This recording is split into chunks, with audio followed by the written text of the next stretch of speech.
এই সমস্ত কারণ ଦେଖା ହେଲା ସେଟା ଖେଳିବାକୁ ଆଗ୍ରହ କରୁନଥିଲା, ପାଠ ପଢ଼ିବାକୁ ଆଗ୍ରହ କରୁନଥିଲା। କାହିଁକି ସେ ଥିଲା ବିଲ ପଢ଼ୁଥିଲା, ଇକୋନୋମିକ୍ ତାର ହୋଇଥିଲା।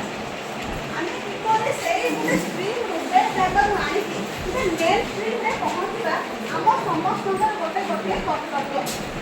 ଯେକୌଣସି କ୍ଷେତ୍ରରେ ହଉ, ଶିକ୍ଷା କ୍ଷେତ୍ରରେ ହଉ, ଏଜୁକେସନ୍ କ୍ଷେତ୍ରରେ ହଉ, ୱେଲଫେୟାର ଚାଇଲ୍ଡ ଡେଭଲପମେଣ୍ଟ ହଉ, ସମସ୍ତଙ୍କର ଗୋଟେ ଗୋଟେ କର୍ତ୍ତବ୍ୟ।